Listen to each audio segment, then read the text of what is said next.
Hello, and welcome to Writing and Fighting Hello. at American University. Thank you. Thank you, Esther. We have Esther Lin today. We are so excited. It was funny. I had my husband review my tweet announcing that you were coming to a class, and I had written best combat sports photographer. He's like, no, she's the best sports photographer, all sports. So I had to edit that. But we cannot wait to get started. We have so many questions on your background, how you get these amazing shots, what you think of what's going on now, and just everything. So first, let me introduce you. Esther Lin. She is a sports photographer for MMA Fighting and Showtime. She graduated from UCLA's Film and Television School with an emphasis on documentary and directing. Lin is the writer, photographer, and voice for the series focused on MMA fighting. Her work has been published in so many places: Men's Fitness, UK, UFC Magazine, Fighters Only Magazine, USA Today. She also has two dogs named Fezzik and Rubella. I know Fezzik, right? That I want to hear about where Rubella comes from. And she is joining us in quarantine from Los Angeles. And I'm going to ask you how you're doing and everything, just to give you an idea of what's going on in American University. We have been, on March 9th, we were told that we would be online. And so we restarted virtually on March 9th, on March 20th. And so we are spread out. We are in in the country and the world. We're in Oregon, New York, New Jersey, Pennsylvania, California, South Africa. I hope I'm not forgetting anyone because we're all represented here. And we're making this work. Life has been disrupted, but we are so thankful that we are getting the chance to have these discussions with the experts, with the people who are actually capturing these images that give us this narrative, the storytelling that we are researching. So I think I just want to ask you first, how is LA? How is quarantine? Were you traveling at the time? Can you kind of fill us in on your quarantine story? Yeah, LA is great. I live in Inglewood, California, and I'm very fortunate, actually. My quarantine is going great because I'm extremely fortunate to have a small house with a backyard. So I actually get to go outside. Also, I have two dogs, which makes it easier. I have lots of excuses to go outdoors. So far, it's been all right. My neighborhood's been great. Since I know all my neighbors and stuff, we've kind of been supporting each other through this, kind of seeing if anybody needs anything. And my job has just kind of shifted. Obviously, I am a photographer, but there's no live sports to take pictures of. However, I basically transitioned into producing live streaming television show or live streaming shows. I build graphics and I kind of help behind the scenes, book guests and things like that in the meantime until we get to that point. And I've also just been actually just practicing because you mentioned I am also the voice of the Focus series. I just put together a voiceover demo while I'm here, might as well. So a couple of questions. Okay, Fezzik and Rubella. Mm-hmm. Okay, Fezzik, that's Princess Bride. Yes. Right? Andre the Giant. Classic. Mm-hmm. Rubella is named after a Smoking Pope song called Rubella, and it's about a girl that's that he's so in love with it causes him fever. So. Got it. And what we're going through viruses, so Rubella, there you go. Mm-hmm. I got it. And okay, so taking that you guys are now producing, you're starting up shows, you're doing, because I know you had a few shows, but it seems like you've even created some shows in quarantine.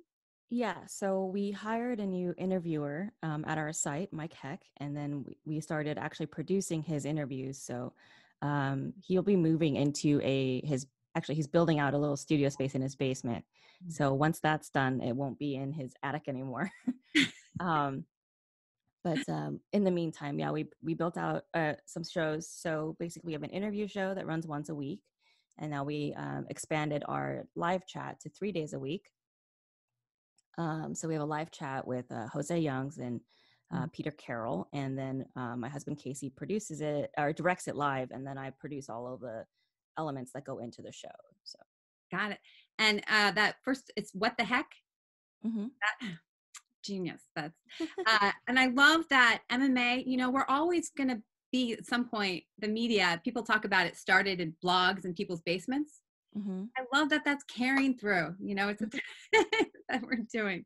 And just to give you guys an idea, and Esther, fill me in, MMA fighting is an alternative, I want to say, would you call it a media, it's not more than a website because it has all types of content, that the Vox network, they own it. Yes.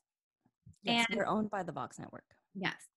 And what is interesting is that a lot of people love MMA fighting because it's not tied as closely to the promotions. Mm-hmm. And you can go there and get long form pieces that give you really in-depth work, as well as the whimsical what the heck. And you know, for me, it's the first thing I check in the morning. It's a go-to. And I know some of you guys I've seen it in your papers as a source. So I would love, Esther, we're going to get to what's going on now because I mean, it changes every minute. Can you tell us about, because when Esther was so lovely to come to our MMA media symposium that American hosted in December. And she started talking about how she views photography as an element of storytelling. Mm-hmm. So please, I would love to know your journey, why you decided to go to film school, and please don't leave anything out. Okay. It's a pretty long story. Well, you've got time. I started in fine arts. So throughout, I'd say since the time I was a very small child, I painted, painting and drawing. My father is a watercolor artist. And from that, I kept doing it. But when I was in high school, I found writing instead. There wasn't a lot of opportunities to do very large format art or anything like that. So I found writing. And then so when I went to college, I decided I was very tired of my suburban life, I guess.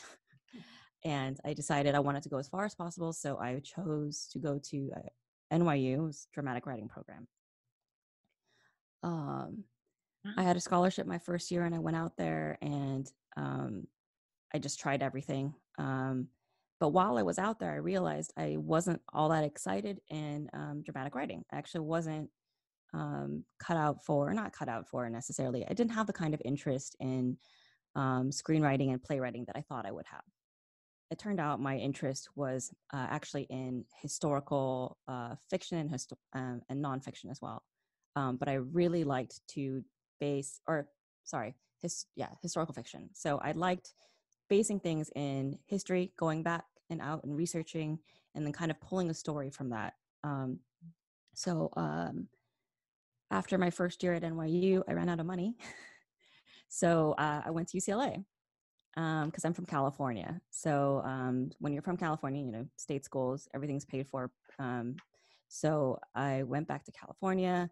And while I was there, I was actually doing some comparative lit studies. And I kind of asked around and poked around and see what departments were the best departments. And I don't know, film school was very small at the time, especially at UCLA. It's only 30 students for undergrads. And so I applied within the school. I was like, why not? Try it out. Did it. Loved documentary, loved directing, loved cinematography. Kind of went back into being on the other side. And one of the things that kind of got me into photography was I was one of the few students that had my own camera. So I had a film camera and I had a digital camera, which was very rare in 2002. Yeah.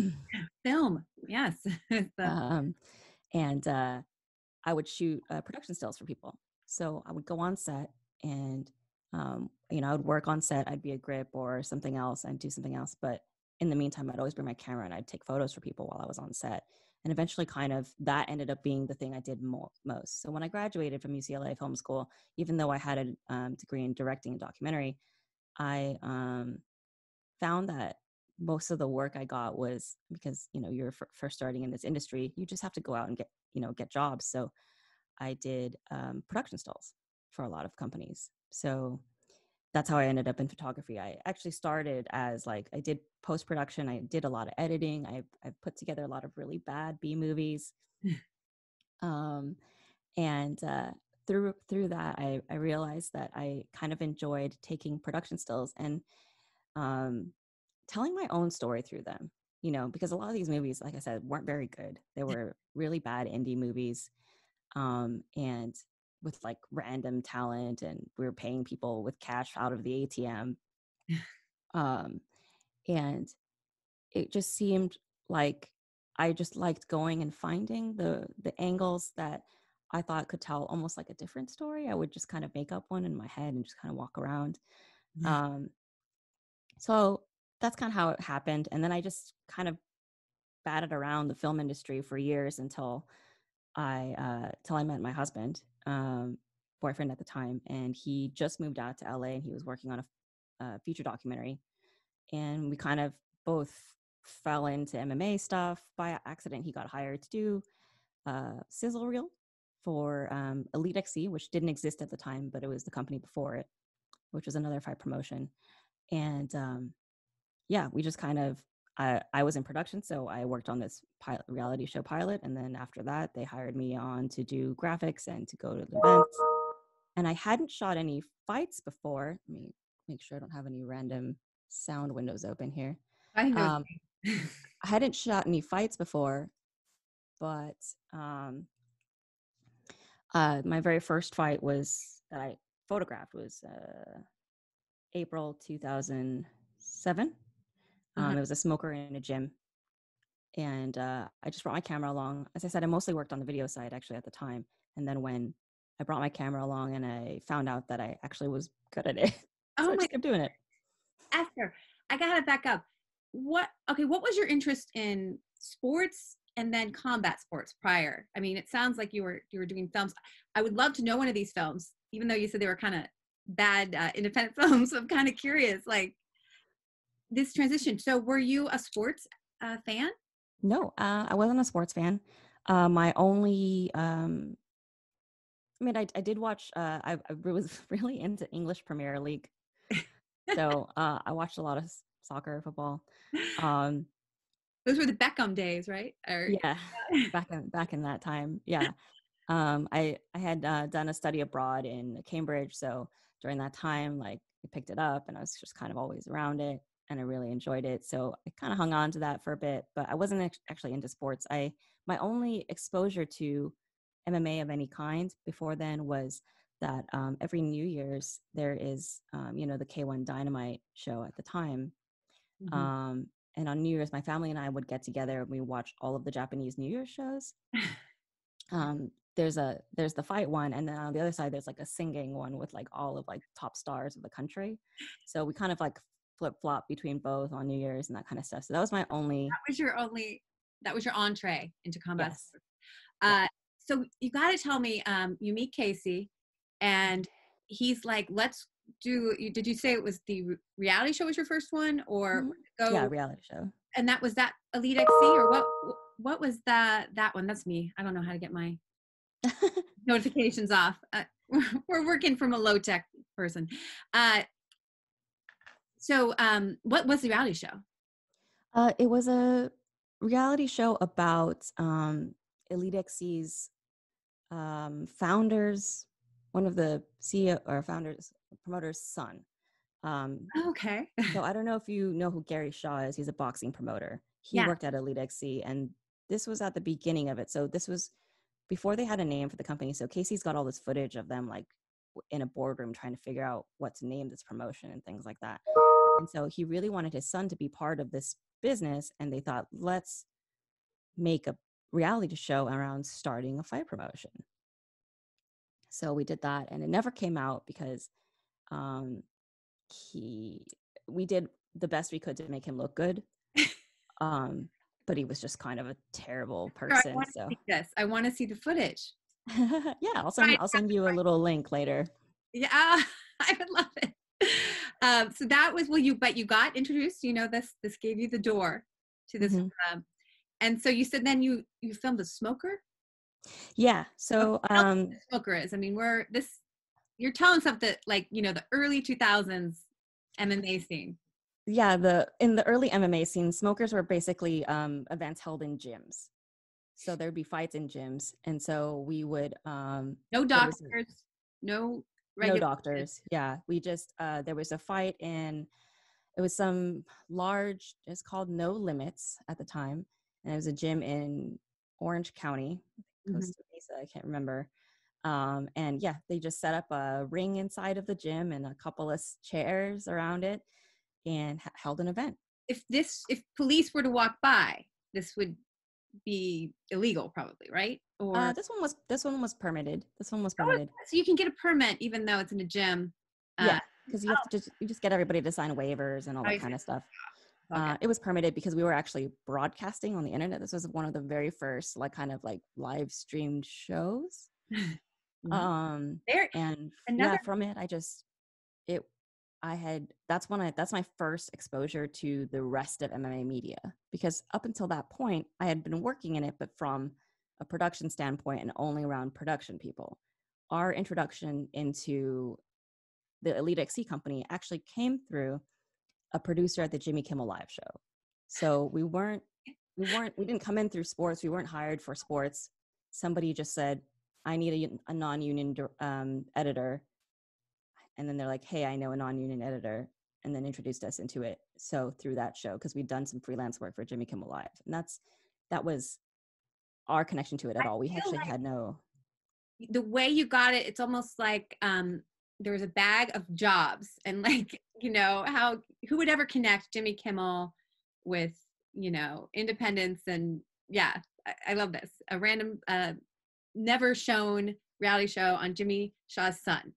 Yes. Yeah, I love this. Okay, keep going, please. So we just did that, and the story of Elite XC is fairly public. They had a lot of money and mismanaged it. I actually think there was a lot of other stuff going on. We had a lot of people in the office.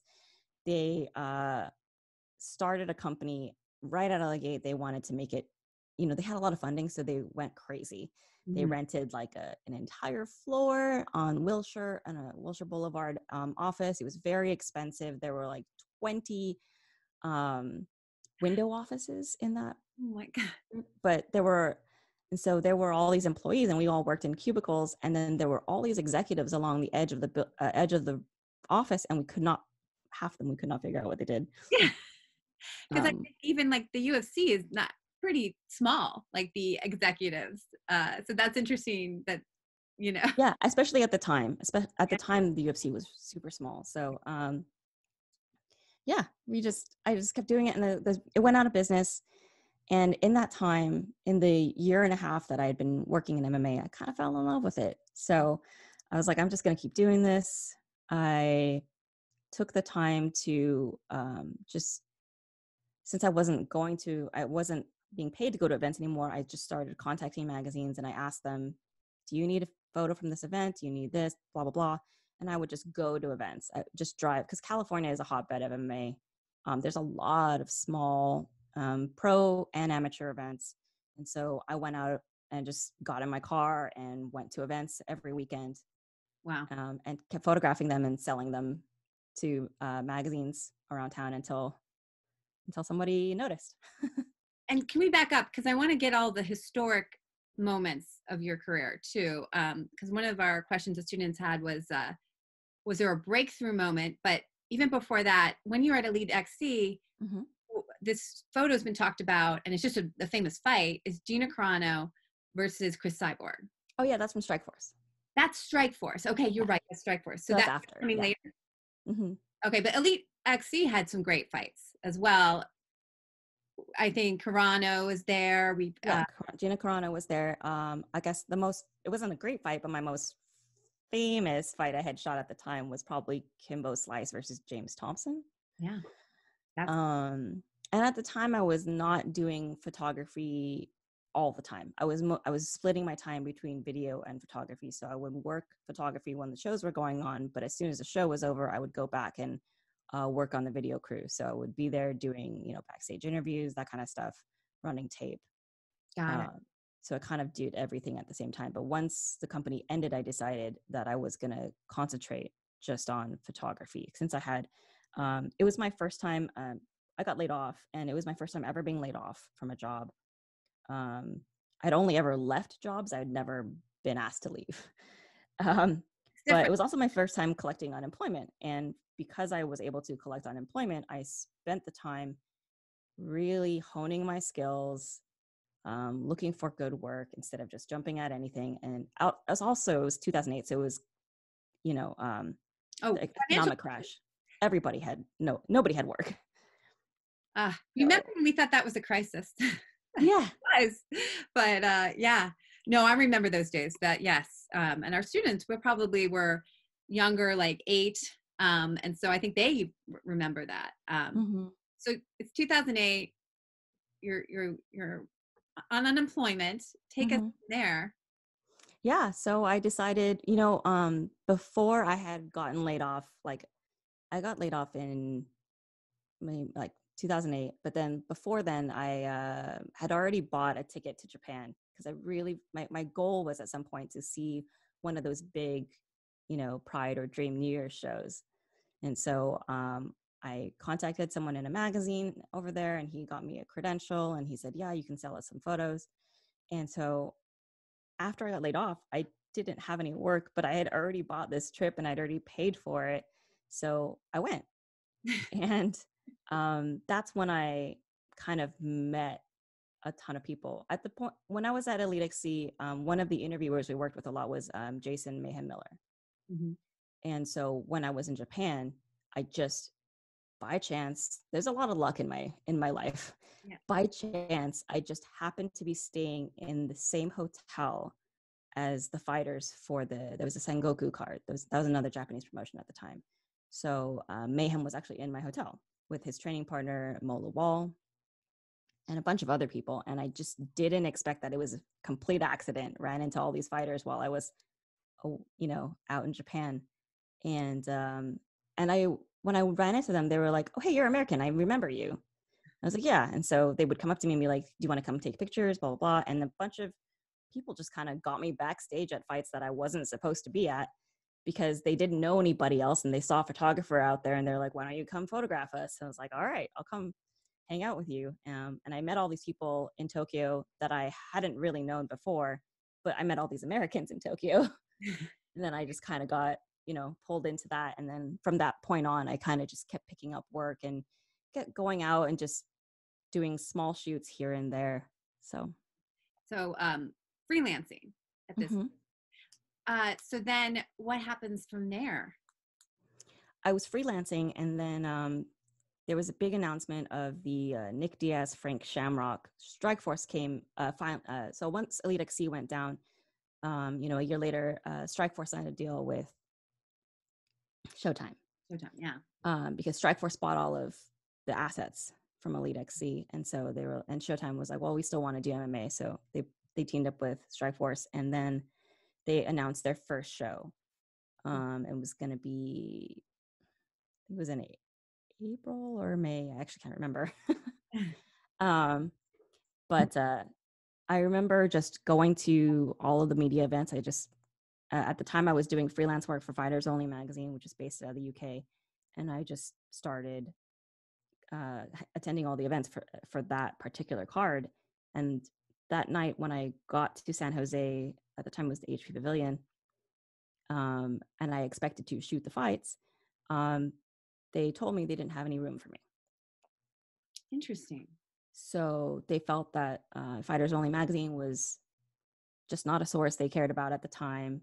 They needed some more local photographers. Plus, this was their first large-scale event that was going to be televised. So they picked mostly wire services to work. And so I ended up sitting in the, because it was an HP Pavilion, which is a hockey arena. They put me in the penalty box. Okay. They're like, you can shoot from here. which Oh, you can't really see through the cage or shoot, see the fighter or whatever and that kind of stuff. But I decided that because I was stuck out there, that I would just do something else. So I wandered around. And I got crowd shots and I got like kind of like there was pyro. So I went out and got beautiful. Like I just decided, I was like, well, I'm never going to get the action. So let's do what you can. One of the things that I had learned in film school and documentary, actually, one of the big things is that the medium can help tell your story. Right. yeah. So my documentary teacher often emphasized to us, you do not need to have the best camera, the latest equipment, any of that kind of stuff. She said, if all you have is like a Super 8 little camcorder, then tell the kind of story that a Super 8 camcorder would be able to tell. Yeah. And so that is kind of where I was. I was like, I don't have great equipment. I don't have like a super expensive long lens to shoot from this penalty box. So I'm just going to wander around and try to get the shots that I can get. And from that, I posted them online on my blog and, at the time the Sherdog forums were big and the underground. And I'm like in May, the first week of May, I was working a video shoot with Holm. He's a jiu-jitsu practitioner here in LA. And I just got a phone call and I picked up, I was like, oh, it's weird, a New York number. I've never seen a 212 number call me in a while. And so I picked it up and it was like, hi, I'm Cris Blasio from Showtime. Ken Hirschman would like to speak with you. I'm like, okay. So he was the head of Showtime Sports at the moment. And they called me. They said they saw my photos. They wanted to see if I was available for like May 19th or something. And they asked if I would show up. So that was it. Wow. No, but I mean, that's a great story because we're kind of, we're students and we're, looking like on how we enter a field, especially if we don't know how. Mm-hmm. And I love that you took this time where you were stuck in the penalty box. Literally, that's a metaphor of like Mm-hmm. and the medium can help tell a story, and you captured something else about that event. And Mm-hmm. because I can't wait.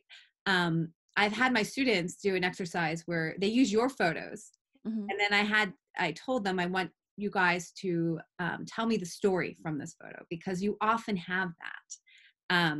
But we'll get into that later. I want to hear your journey here because we're in Strike Force and you're in Showtime. Mm-hmm.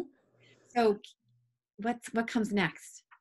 Yeah, so I worked for Showtime actually, I'm still working for Showtime now. But that was May. And then by August, that was Carano Cyborg of that year. So it was a crazy whirlwind. I did not realize how much I was going to be involved. Mm-hmm. I started with like a couple of small events and then a big event. And then I just kept going and going. And then they were like, hey, we need you to come to New York for a media tour for Carano Cyborg. So I went to that and I kept showing up on all these things. And the Showtime crew had actually just been used to seeing me because they're like, oh, I remember you. You were around when Elite XC was on Showtime. I was like, yeah. And one of the things that I think really propelled me was that Showtime loves to do features before the show. They did these big budget, like fancy looking opening packages. And so I would get to go to these shoots that were, lit. They would hire, very expensive cinematographers and like a full crew to light them. And so here was an opportunity for me to work with a bunch of equipment I would never get to do myself and a bunch of people that I would never get to do myself. And I went through and I just took as many of my own shots as I could. And it got to the point where this was really fun, where the cinematographer sometimes would be like, hey, what'd you get? And then we would like trade ideas. And he'd be like, oh, I like that angle. And then he'd like move the camera over there. And we would just like kind of discuss, and we were like really good friends now. So Collaboration. And yes. Yes, at the best point. So I have to ask, how you capture these photos. And I'm thinking of the Carano Cyborg one. Mm-hmm. Just people think about it because it's like you see Carano, you see Cyborg, Mm-hmm. and it is a story. It's this, there's so much power. And I think that was where we really saw female athletes as their bodies are power. So can you describe what it was like getting that? And did you know, we've talked about this before, sometimes you don't know you have the shot. This is a case where I didn't know I had the shot. I was actually worried that I didn't get it because it was so close. Mm-hmm. Generally, when you're shooting a fight, you don't want them right next to you because for me, when you shoot for a promotion, you get to stand on the corner post and they give you like a little stool.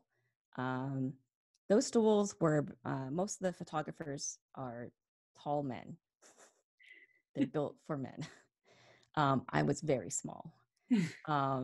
I am very small, rather. And I could barely see over the top of the cage. Like my camera was kind of just resting on the edge.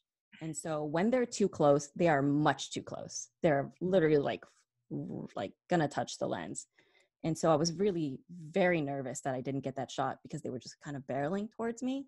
Uh-huh. I was like, oh, no, this is going to be terrible. But then I, at the time, because it was such a big deal for Showtime, they had an editor work with me. Normally I edit my own photos. And so I just as soon as that round ends, I pull the card out and I gave it to the editor. And while I'm like kind of working the next thing, I'm shooting and the editor just runs around the cage around the back. And he's just like, Esther, you got the most amazing picture. And I was like, what are you talking about? I'm kind of working right now. So that was kind of the story of that particular photo. And then went back and looked at it and I was like, wow, this is really great. Thank you for helping me edit that. So.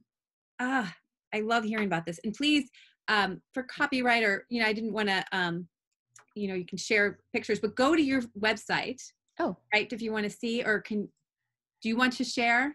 Because yeah, I was trying to see if I could. Let's see, you have the chat. Can you share your screen? Yeah, I can share my screen. Oh, you guys have to see this. I can't believe. Thank you for sharing the screen because I can share my screen. Just give me 1 second to quit out of another program I have open because I have my broadcast program open. Let's see. Share screen. So this one. Yeah. Right here. I just went to Google search, but yeah. It's this image. So it's one of the I know it makes the list for one of the top MMA photos of all time, and it's just iconic. I know I've heard Joe Rogan talk about, like, you see the fingernails. It's like, and there's so much going on, and you also see, how intense Cyborg is. And yeah, do you have anything when you look at it, what does it say to you, Esther?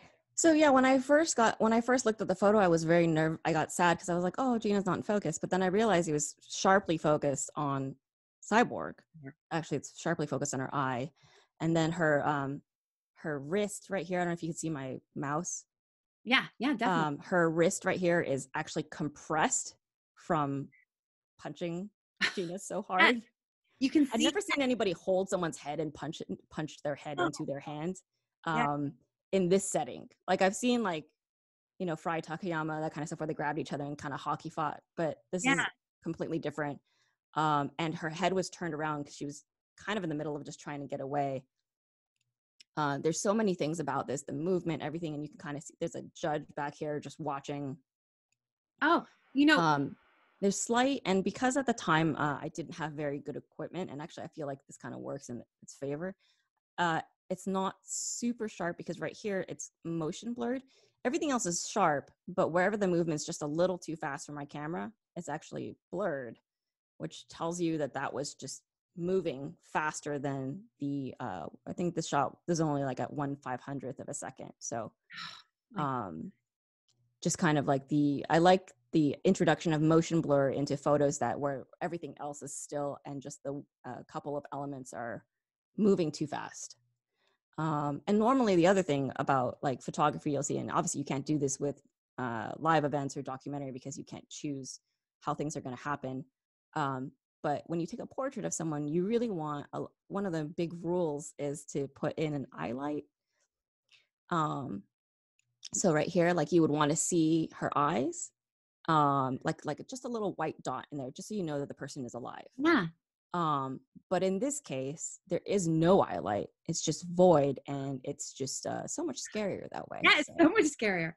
Oh, this is fascinating. Can I, Esther, actually, can you put that back up? Because a student of mine, Emily Dirks, Yeah, I'm here. Yeah, Emily, I'd love to invite her because she has a lot to say about what this photo said to her. So Emily, please. Yeah, so I thought it was I thought it was just an insane picture to begin with. Like, I mean, you can even see the muscle definition of the one girl, which I thought was crazy because I thought like a bicep only had 2 muscles, but it looks like it has 7, which I thought was really funny. But I thought about Professor Kidder had us write like a little response, and I just thought it reminded me so much of how me and my siblings are trying not to kill each other during during quarantine. So I thought I just wanted to comment on that. But it's a great picture. It's insane. Thanks. Emily, see, you're even having us. It's giving out our emotions as we are in quarantine. Emily, and where are you from? You are from Pennsylvania, correct? No, I'm from South Jersey. South Jersey. Yeah. South Jersey. Well, thank you. Yeah. Well, thanks. So Esther, yes, if you can, what a picture. I can't believe we get to do this with some others now, because I am in the candy store now. Not that I already wasn't. So your Strike Force. Let me know if there's anything else. I've got a lot of stuff. Yeah, well, I mean, the Ronda Holly, the Conor McGregor, Mayweather, just to start with. So please bring us into what happens after Strike Force. So Strike Force, I was with them, and it's from 2009 to 2013 when they had their last show in Oklahoma City. The UFC bought them. Yeah. So oddly enough, actually the in March, I guess the anniversary for that passed. Ariel was just reminding me, Ariel Holmani of ESPN, he was reminding me that he was like, do you remember where we were when the earthquake in Japan happened? And I was like, oh yeah. And he was telling me we had driven to Las Vegas to do an interview with Dana White, and they wouldn't tell us what the interview was for until we got there. And at the time I worked for Strike Force, but because I only worked on the media side at the UFC, Dana had never actually seen me before. Wow, really? Or he had seen me only around Ariel, and he did not realize that I worked for Strike Force. Wow. And so during the interview, while they're sitting there talking, he's like, okay, so this is embargoed until tomorrow. You can't tell anybody. But we're buying Strike Force. And I just sat there. I was like, am I going to lose my job? And I just sat there and I just filmed through the entire interview. I didn't tell anybody. I just kind of sat there like worried. I was like, I think I'm going to lose my job. But what are you going to do, right? So I filmed it. He had never seen Strike Force, but bought it. Well, they had seen the product, but he didn't realize that I worked for them at all. Yeah. Oh my gosh. So he didn't know. He was just like, hey, don't tell anybody that you're, that you know this. And I was like, yeah, okay. I won't tell anybody, I guess. Ariel's like, don't tell him you work for Strike Force. I was like, okay, I won't tell him that I work for Strike Force. Wow. I told him later. He thought it was funny. Yeah, keeping that information when it's about you. So then, can you tell me what happens? UFC now owns Strike Force. They take their fighters, which included Ronda Rousey, and like Misha Tate. Remember, were you at that fight? I was, yeah. Yes, where she broke Misha's arm. Yes. Yes. Yeah, well, like this weird little, break in my opinion, but yeah. No, I was at that fight in Columbus, Ohio. Yeah. I just remember it was in Ohio. Ohio named all of their major cities with a C, so it makes it a little difficult to remember because I've shot fights in every single one of them. So I'm sure you have. I know. Were you going to go to Columbus in March? No, actually, we were going to send our Jose Youngs, and then we actually have a reporter that lives in Columbus. In Columbus, got it. So that was like the start. Seems 5 million years ago when it does. in Columbus. So then, do you come aboard, or do you start filming UFC? Yeah. So what happened was while I was shooting Strike Force, in 2009 as well.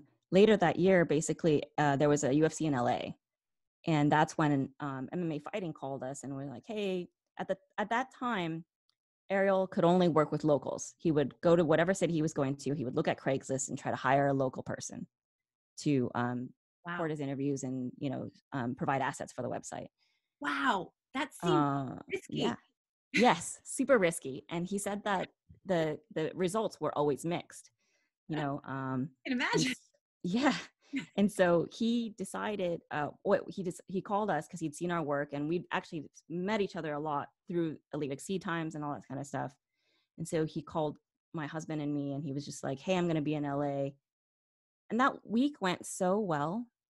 The work came, just was free flowing, was very professionally done. And he was just so impressed that he called, at the time, AOL, America Online. Oh yeah. Do you guys know what American Online is? You probably don't. Yeah, no, I know, Esther. Yeah, it was back when the I internet was sent out on floppy disks. know. I had an AOL account till 5 years ago though, so I cannot. So yeah, he called them and he was like, look, if you guys want consistent video content, I need to have this consistent content. I need to have the same staff working with me at every event. And so that was our first event with him. And then from then on, anytime there was a big pay-per-view that they could budget, they would send us out. Nice. So in the meantime, I was working pay-per-views on the side. Whenever they didn't conflict with the Strikeforce show. And so once Strikeforce was bought, MMA Fighting had asked me if I was interested in shooting more fights. And so I just started doing that. And at the same time, Showtime was like, well, there's not another MMA product we want to put on TV. So in the meantime, we are just going to bump up boxing. And they asked me if I wanted to work on that because the boxing photographer who worked for Showtime, a good friend of mine, Tom Casino, he was injured at the time. So they were wondering if I could fill in for him while he was injured. Got it. So I started doing that. Yeah. What was the difference when moving over to boxing versus MMA? Other than you don't have the cage, I guess, to go through. Yeah. Boxing is a lot more chaotic. It's not as structured. It reminded me a lot of like early MMA, which I thought was really funny considering how it had been around so much longer. Yeah.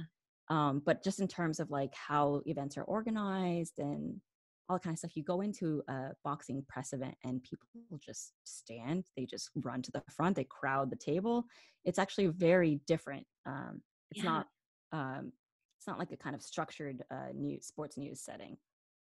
Oh, you would, Yeah. And it was actually the first time I had been kind of more aware of, I guess, of being a woman in the business, because it was boxing at the time. All the reporters were mostly older men, so 60 plus. Yeah. And so every single one of them was like, and also because everyone kept introducing me as the MMA photographer. So I got lectured a lot. Oh, man. By people telling me that MMA is disgusting and blah, blah, blah, and all this stuff. And, yeah, just that was probably my biggest like shock of getting into the boxing industry was just how it surprised me because most of the staff at Showtime are female, actually. But it just being around so many just old men who had a very set idea of what sports were and all that kind of stuff, and that just that was probably my biggest surprise and the biggest difference, honestly. Has that difference changed in boxing? It has. A little bit. The reporters got a lot younger over the years. And Steven Espinoza, who's now the head of Showtime Sports, has a really different attitude towards it. He himself was also just not an old white dude, so he just has like a really different idea of what sports should be and what people should be presented as. And so that changed. And also I think finally getting boxing more online, and just in terms of like having the discussion, because MMA came up through internet forums and all that kind of stuff. So it's always been online, like obviously there was the era of like UFC tapes and stuff like that. But during the peak growth period of MMA, all of that was done while social media existed. And that wasn't the case for boxing. And so you can see that there wasn't quite that same like kind of social pressure to, I don't know, like not homogenize is not really the right word, but just kind of standardize the way you treat people and work, so.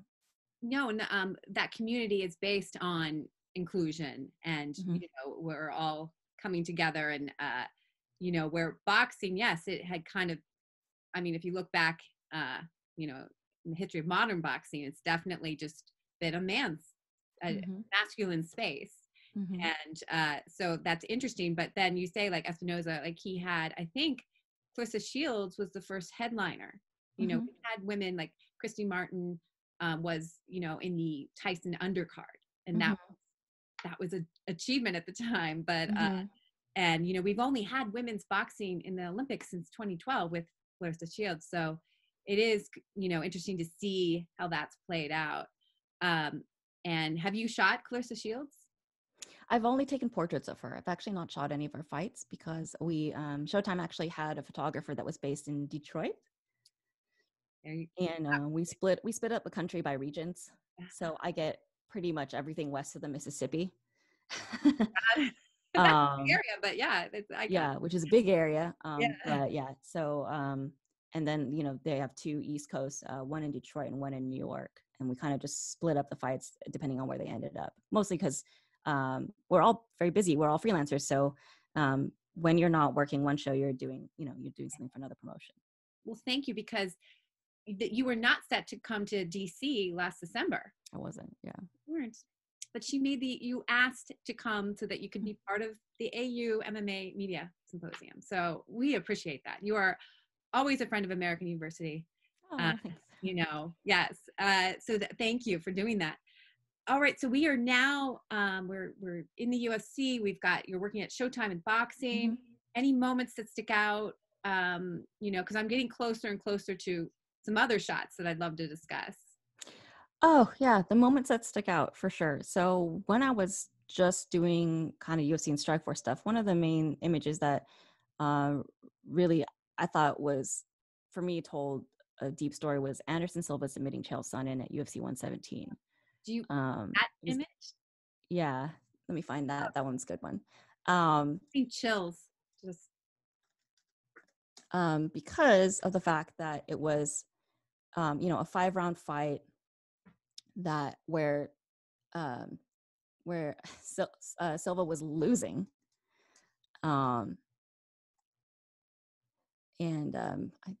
this is probably not the exact one, but what year is this? 2010? Yeah, there we go. So let me share the screen.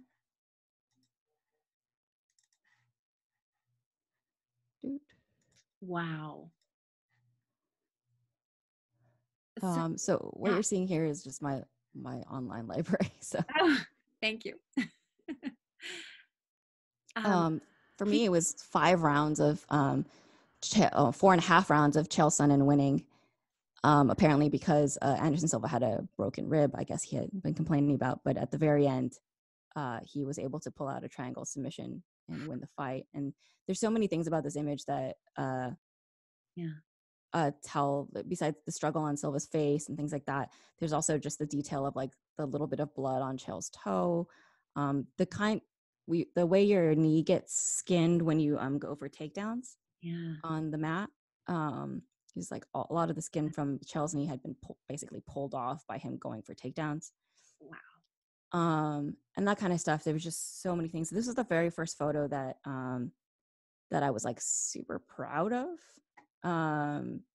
in terms of like at a UFC event as a media member. And one of the first prints I'd ever sold, actually. A friend of mine who worked for Disney at the time, she asked me if I could print this for her. I had it printed out and I framed it, and it actually ended up in the house of a person I would end up being friends with 8 years later. Yeah. I love that. I love that story. So Atticus, I saw you shaking your head. Have you seen this image? Yeah, I think the first time I saw it was I actually saw your like decade retrospective, like your favorite images from the decade, and just insanely good picture. Yeah. There's so many limbs that I don't know which ones are what's the arm. It's just unbelievable. It captures so much about the skills of grappling, and you know, I love, like, you know, the hands are in the middle. Yeah. Says so much. It made me super happy because it is actually pretty difficult to make grappling look interesting sometimes, even though it is actually very interesting. So I know, it's it is one of those paradoxes, unfortunately, but you captured it. This is, insane how it just, and it sparks that feeling of, and endurance, pain, suffering, so well done. I'm looking at the time. I am going so slow because I want to capture. Do you have time to stay longer, Esther? Yes. Okay, great. Because this is amazing. I know my students really would like for you to take them through the Ronda Holly. Sure. The Mayweather McGregor. So if we could look at those next, and then we'll do a few more questions, but thank you. Just on the other picture, I just wanted to say the thing that I was most drawn to was his face, because Silva's face. Yeah. One that's Tell us more, Tessa. Pardon? Yes, please tell me. Yeah, explain. There you go. I don't know, like he looks like almost relieved in a weird way. I that doesn't make sense. Like you can just feel the emotion like coming from his face, like and then just if like we read left to right, so I just look at his face first and then I see his muscles and then like go from there. Like the picture itself kind of tells a story if you read from left to right. So true. Yeah. No, There's definite relief there. Yeah. He has a broken rib, you're saying, at the time? Mm-hmm. And oh, I didn't know that. Yeah, he had a broken rib and he'd been losing 4.5 rounds. So at this point when he pulled this triangle out, he was about to lose the fight, but won instead. So oh wow. Tremendous. Wow. Sorry. Oh, right. No, it's great. This class is, I mean, it could go on for a few more hours. And is anyone, please chime in with questions. I mean, this is talking to, again, as I say, like one of the best sports photographers, because my husband's like, name one football photographer. And you might know, Esther, but I do. I've got a bunch of favorites. It's funny, but for me, it's just like, these pictures are so iconic. And I think I see it up there. Yeah, so this is the Holly Ronda knockout. This one, there are, I think 2 other photographers were able to also get this moment in different configurations, I guess, or compositions, because if you see right here, this is cut off right here on this edge. This is cropped here because there's literally a post. I can't believe that. So there's the cage has 8 sides, but it also has doors. So there are extra posts for the doors, and it was in my way, basically. I mean, you can't pick where you get set. They assign it. You can only have 16 photographers around the cage at most, due to the space restrictions and the commission and stuff like that. So the only space they had left for me was the one basically right behind this post for the door. So the entire time I was just kind of looking both to either side, hoping that I didn't miss anything. So that's kind of like the technical part of this image. How do you shoot through the fence? And the fence I shoot through using a long telephoto lens, so a 70 to 200 millimeter lens. And so you can actually see right here, I don't know if you can see the little dots. Mm-hmm. This is the fence. Like when you zoom all the way in, it's when you shoot on a long lens, the depth of field gets shorter. So if I was shooting, say, like just like a regular point and shoot or a wide lens, the depth of field can be somewhere like a couple of, like maybe 10, 15 feet. So what that means is like 10 or 15 feet of subjects will be in focus. When you're using a long lens, only a couple of feet, if that. So for this one, I think maybe the depth of field probably is around about a foot. So only things within that 1 foot range will be in focus. Everything else will be out of focus.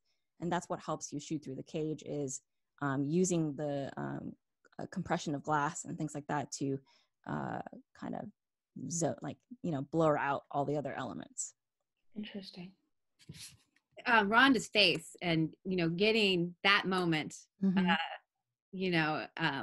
And you also have Holly's, the way contortions of her body, Mhm. just to capture that moment. No, and it's also, you said that you had to check your shutter. How many photos, actual photos, are being taken in this sequence? When it happened, when I shoot fights, I do a low speed burst. So cameras have two modes. Sports cameras have two modes: a high speed and a low speed burst. Low speed burst is like 5 or 6 frames per second, and a high speed is like 10 to 13 frames per second. I shoot low speed because I'm a lazy editor. I don't want to go through 14 photos. I'd rather go through 5. So I had about, from this fight, I probably had about like 600 photos total for both. Wow. And when this happened, in this sequence, I probably shot 50. 50. Not just the head kick, but on the finish, on the ground and pound and that kind of stuff. Just to make sure I got every moment, because Holly also celebrated by running around in a circle and going down for a little on her knees. Yes. Yeah, there was so much going on. So there's about 50 photos from the end of this fight, because so much happened. Yeah. But I find, like, it's funny because it's sometimes hard for me to, well, most of the time actually, it's hard for me to look at this because I actually find it really violent. I mean, So, that is the heart of it. Yeah. But it's also, two women, doing what they do best. Yes. And the best in the sport. Amazing. So if you don't mind, since you are already sharing, could we now go into boxing? And then I know my students remember this was in 2017. It was only 3 years ago. The McGregor Mayweather, I was going to say festival. It was like, Yeah, the press tour. Yes, the press tour. Because I actually think about the press event where they're facing off as one of those iconic, I mean, there's several. And there's also a scene of you, someone got a picture of you and you got on the ceiling, like on, I don't know if it was a vent or something, so that you could get this aerial view. Oh, yeah. So the story behind that one is, I don't, hold on, Mayweather. I forgot. Maybe I didn't upload it to this one, actually. Maybe not. I have it somewhere else. What was I going to say? Oh, yeah. So that picture of me on the... I love it. You can just Google it. Yeah. Yeah, I'll just... Esther Lin, rafters. Yeah. That would do it. I can't wait till I can Google myself and find the photo that I'm looking for to tell everybody about. Esther earned it. Amen. Yes. Yeah, so he had me go on to Ariel had me go on the show and talk about it, so that's why. But you can't really see it. You guys can see. We can see it. Yeah. Yes. Why did you go up there? So the nice thing about the Mayweather-McGregor fight was that it was being put on by Showtime, actually. So Showtime and the UFC. But because I worked for Showtime on the side, and I didn't work for UFC, but because I worked for Showtime, I actually got to go to all of the press events and work all of them and kind of get slightly better access. And also I know the video crews. So the crew that was following McGregor around for the behind the scenes documentary series during that, the producer and I are really good friends. We've known each other for like a decade. And I said, I want to get a different shot. I really would like to get an overhead view, because Conor was hitting bags for like, I don't know, 30, 40 minutes. And I don't know how many shots of this exact thing I can get. I would really like to get a different photo. And so I I kind of looked around and I talked to her and she's like, do you want to get up there? And I was like, I do. And so we kind of made a plan. Liz is her name. She decided to help me out by, giving me a boost. onto Were you worried about security? no, because it was all okay. Security was mostly Conor's security people. Mm-hmm. And so I talked to one of them. I said, I just grabbed one of Conor's guys and I was like, hey, I'm going to go climb up there and grab a photo. I'm not going to do anything crazy. I just want to take a picture. And he was like, he kind of looked like confused and a little scared. But you are intimidating, Esther. I would say, yes, ma'am. And but then Liz, the producer, was like, no, she's a professional. She knows what she's doing. It'll be fine. So that's a picture that I took. Wow. There was no ladders in that room. And so I really wanted a ladder. Normally for Mayweather workouts, I pull out a ladder. And so I'm just so used to getting that access. I'm going to go back to a Mayweather workout so you can see what I mean. Uh-huh. I'm so used to being able to get different shots. Wow. That's because you just see move around. You see the chaos. You see the the entourages. You see, oh, that's so cool. So you took that. Please explain. So this is a fisheye lens on top of a like a 12-foot ladder. I just climbed up there. So yeah, there's not really. I really like to get other angles, and so there wasn't an opportunity for me to do that at this location. So the only way for me to do that was for me to actually climb up on the rafter. So they just boosted me onto a heavy bag, and then I climbed up the heavy bag. So I gave my camera to someone else, and then I just kind of hoisted myself up the heavy bag until I got to the steel beam. And then once I was up there, they handed me my camera back, and then I just kind of inched my way down the beam to get to Conor hitting this bag. What I did not think about before getting up there was that every time he hits the bag, I'm gonna feel it. You think about that. So like the beam was shaking just a little bit, but not very much. It was a very wide beam, so I wasn't that worried, but it was mostly just like, I was like, I hope these pictures turn out, because I can't really like, I can't stay up here too long. Yeah. At least I'll have that. Well done. And so then the face-off, was that before or after this? So that was before. So that was during, you can see all my files here. I know. Well, thank you. I hope this is. That was during the press tour, and that was in Toronto.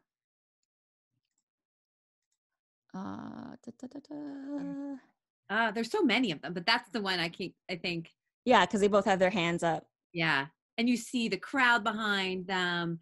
You know, it was, you really get for me, it also showed, this, I think a lot of people saw that, wow, this could be a fight too from that picture. I don't know. Esther, please explain. I think people realized it could be a fight because this one, because I'm so close to them, you can actually really tell that Conor is a bit bigger than, Mayweather. But one of the things about this picture that I went out of my way to make sure was possible. So it was a rainy, warm day in Toronto, and it was cloudy, and we were underneath this overhang at this outdoor arena. And I wanted to make sure that normally when I take photos of fights and stuff, I do very short depth of field, because you want to make sure that the subjects stand out, and you can't tell what's going on in the background necessarily. But for this case, obviously, you want to know what's going on in the background. So I went out of my way to make sure that I think I shot this like at a 5.6 or an 8 aperture, which is a lot higher. It's not, despite it being outdoors, because it's a cloudy day, it's not super bright. But I wanted to make sure I showed the crowd. So I made sure to set the aperture higher so that you could see like very sharply all of the people in the background. I think everyone's favorite is this guy in the bottom. Keep looking at this and find new stories. Yeah. What's he doing? Yeah. But I think that's kind of why it's just like so much is in focus. And I actually, despite the fact that it looks that I'm close, I'm actually not super close. I'm standing maybe about 15 feet away from them. And I wanted to make sure it was wide enough to see the whole setting, but zoomed in enough that you could compress the space, because the way glass works is that if you have a telephoto lens, It helps compress things that are far away and make them seem a little closer, right? Yeah. So it looks like all the people are like literally right on top of each other. Yes.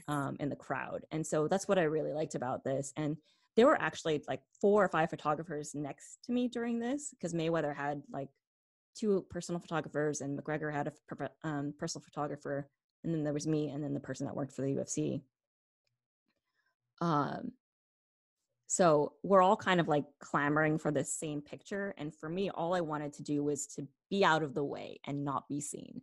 So I'm just crouching on the stage at this point and trying, and like everyone's running around getting photos. And for me, I just wanted this photo, or I wanted the photo of them facing off, but I wanted to make sure that if you saw the reverse shot, that I'm not in it.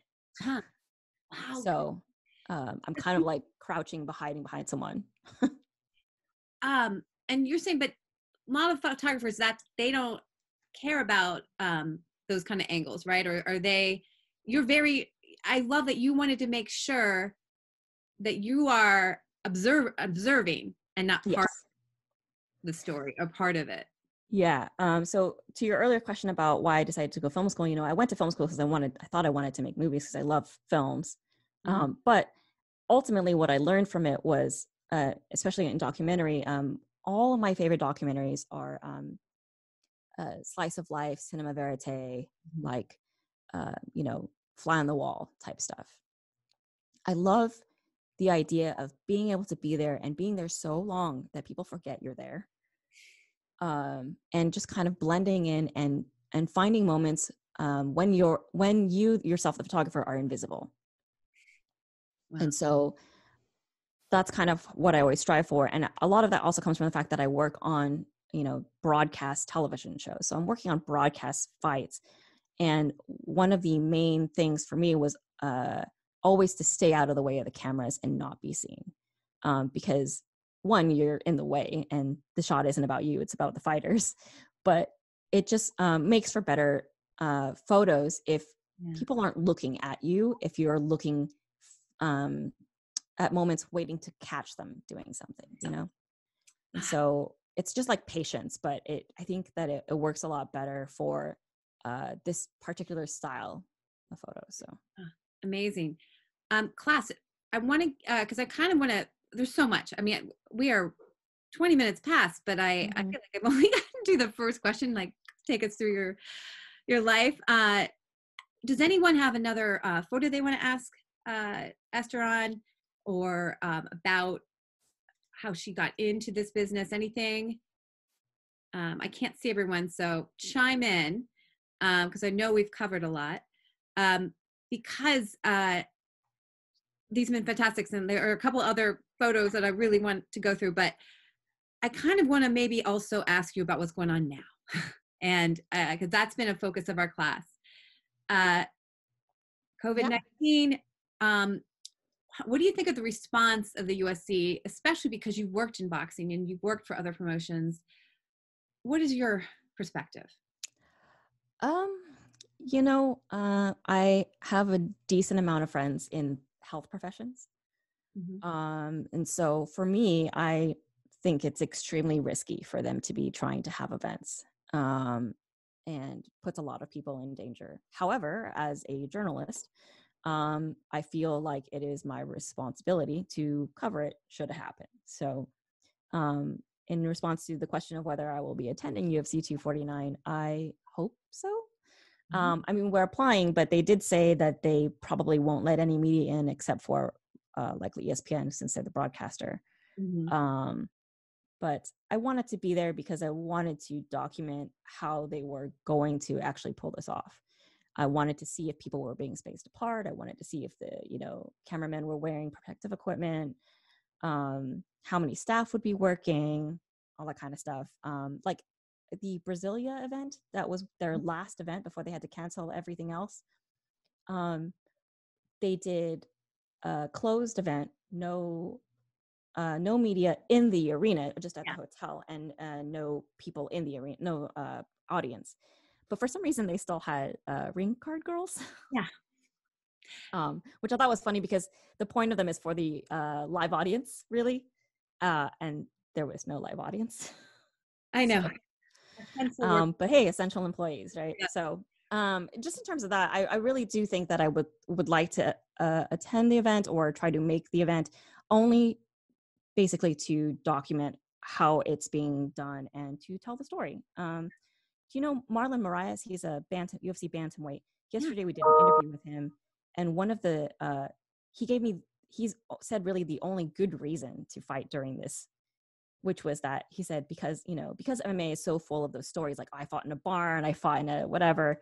He's like, I want that to be part of my story. I want to say I fought on a weird island that had like no, and that's kind of that made more sense to me than just saying, oh, I just want to fight, or this is what I do, or that kind of stuff. But he was just like, no, I mean, I would love to just add another notch to my weird places I've fought, That's no, it's fascinating. I've told my class that we have so little to kind of look forward to, and there's no, without sports, without entertainment. Mm-hmm. And I said, whatever happens, obviously I want the safety of not only the fighters, but the workers, such, photographers, the staff members. It's given me the drama of just if this is going to happen. I mean, that's a story right there. So I kind of want to I want an Esther Lin to be there, please, to document that, take precautions, Esther, but I know you will. So have you gotten any word of where? Do you have any speculation? I've heard Jacksonville is Yes, the location is a small arena in Jacksonville, Florida. I don't know. It's just like it's one of the smaller end, like I think a 5,000 or 6,000. I'm not really sure why they decided to do an actual arena instead of a sound stage. That might have just been what was available. Yeah. But yeah, they're doing it in Jacksonville, Florida, which makes sense because WWE is based out of, I think, Orlando or something. Orlando. Right. So most of the things that are still operating are in northern Florida. So they decided to go the same route. Yeah. Do you think boxing will start in Florida, or what are their projections? I don't think boxing is going to, at least I know Showtime is not going to start back up until it's safe to. We've a lot of promoters we've worked with, I mean, they might do it later on with obviously without an audience, should projections become better. But as I mentioned before, Steven Espinosa is actually fairly on the pulse of things, and he's actually he thinks it's not safe, so he doesn't want to put the rest of us in danger. Very interesting that he's making the polar opposite of Dana White, who wants to be out there first and kind of is saying, we'll take all these precautions and make sure it'll be safer than your grocery store, all these things. So interesting to see how they're reacting. So Fight Island, you could hopefully get on that. I know you're saying that the May 9th might be a closer, not as many. What about Fight Island? Have you gotten word on that?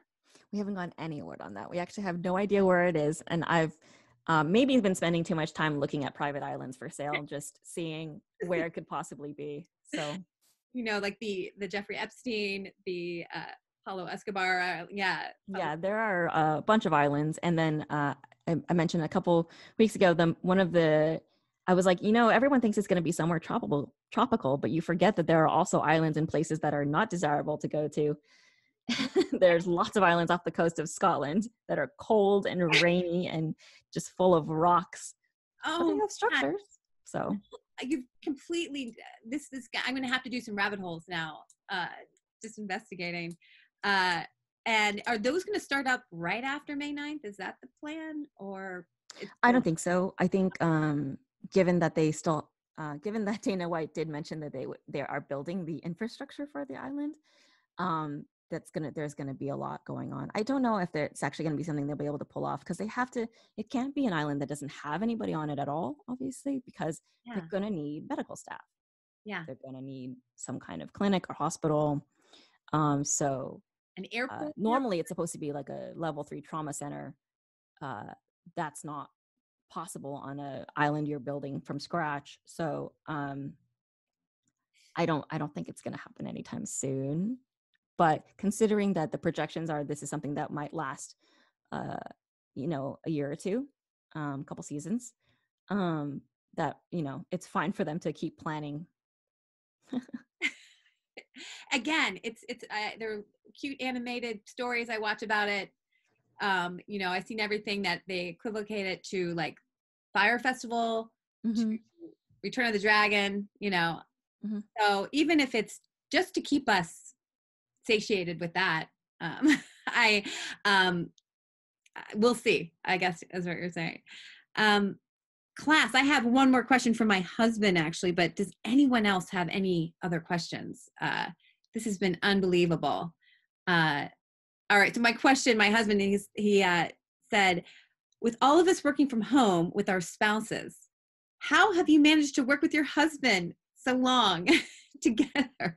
Because we are about to kill each other. You know, I have been working with him, and I think this is also just the nature of production and film related work. It's very collaborative. And so I've been working with him for 15 years. So tips, you guys go to your separate places. You, you know, make sure you don't argue in the beginning of the day, or, you know, yeah, you know, there's not really, I don't have any good tips because I would say we're not that great at it. Or at first we weren't very great at it. It kind of just got better as we got better at communicating in general. A lot of it has to do with communication. A lot of it has to do with assuming. One of the big problems we get into is when he or I, you know, when we assume the other person knows what we want just because we've done this for a really long time. And that's always when things happen. He's like, oh, why isn't this here? Why didn't you put the light here? And I was like, well, I didn't know you wanted it there. We did actually, when we first started, actually, probably till pretty recently, we argued on set quite a bit. Oh, really? We try to keep it professional and low, but nothing like shouting at each other or anything, but definitely like little digs at each other where like kind of poking him like, hey, you need to be a little bit more polite, that kind of thing. But I think actually for me, I improved through, because when I work at Showtime, I run my own crew. I'm the head photographer, and then I hire other people to work under me. And through my evolution, learning how to be a manager in that sense is what actually made me better at working with my husband. Because when I first started there, I didn't know how to delegate. I was a little bit panicked. They had me shoot some very big shows. Mayweather Pacquiao was one of those things where I had to hire a whole staff. Yes. And I had never done that before. And so that was my first time. And that week was very chaotic. But as things went on, I learned how to work with, how to manage people, how to delegate, and how to trust that other people, the people you hire, will do their jobs and not worry about whether or not they did it right.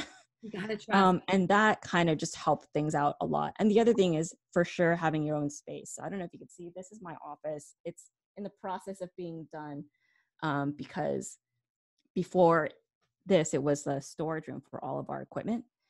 And about 6 months ago, I was like, I need my own office in this house. And so I went through and I tore everything off the walls of this. Actually, there's nothing on the walls. We tore everything off, and I'm going to completely remake it. And this is my own space. And so it's got a door that closes, which is a really big deal. Just having your own space, because I myself am an introvert, and it doesn't seem like it, but I actually am really very, very shy. And so, and my husband is super outgoing and wants to talk all the time. And if I'm in the room near him while we're working, because we used to work back to back with each other, he would interrupt me every 5 minutes. And so, a main thing is getting your own space. Yeah. It's huge. Right. If this goes for much longer, because we're like, my daughter said that she didn't like doing her work in her bedroom. So she wanted my office. Mm-hmm. She's allowing me in here to teach class, but then I have to leave. And I'm now in the bedroom. My husband's in the dining room. So I think we need to make some changes. And I have to trust him that he'll do his laundry right, I guess is what you're also saying about delegating. Yeah. He like, can't worry about it. Let him do it. Wow, this has been amazing. I actually have one more question. Okay. Class, is there anything else? Because we've been asking everyone, and I promise this was the last one, but I have one more. We've been asking, because we don't have live fights right now, but maybe in 2 weeks, we'll see. Mm-hmm. Do you have suggestions for any fights to rewatch, any films? Because you got your start in, documentaries, but also film school documentaries. Any favorite boxing MMA movies? So it's movie night every night, right? In the house lately. Oh, yeah. I'm actually just going through and just trying to do a balance of watching fun TV shows just to kind of keep my mood light, and on the other side, just rewatching beautiful films. I actually am not watching fights at this point because I think that it's important to miss it. Yeah. And I do miss it, and it makes me enjoy it even more when I do happen to see it. But right now, I'm just going back and watching movies that I like and watching series and just kind of like studying stuff for cinematography. And then the other thing that I've noticed is this photographer named Marcus in Chicago. He's a basketball photographer, and he's found a way to do FaceTime photo shoots. Interesting. Okay. Where he kind of directs the model through FaceTime to tell them, and like they kind of walk around wherever the model lives and being like, here, find a window, stand here, take this photo, that kind of stuff. And I feel like there's throughout the biggest thing right now is that we're all just going to have to find another way to tell stories and tell different stories. And this is going to obviously change. It's funny now, even now when I watch a TV show and I see a big crowded scene, I'm always like, that's unbelievable. Yeah. There's no crowds. But just being able to kind of reformat your storytelling in a way that makes sense for, the way we're taking things in. And so in many ways, we're all in the penalty box right now, you guys. And we got to look out and see where we can get the story and realize it's a different medium. Esther Lin, this has been amazing. Thank you. Thank you for having me. It's been a joy. Our class, anyone else, any last thoughts? But this has been great. Tessa, I see someone in your background. Brother. Say hello to Casey and the crew at MMA Fighting. We are, tell them that Writing Fighting, we regularly read your work. And, it's like, go to that site a lot because you're going to get, a pretty good indication of what's going on. So thank you. It's been inspiring. We'll be watching your work. And if you go 2 weeks, good luck. Thanks. So thank you. Yep. Thank you so much for having me. Feel free to reach out if you have any more questions.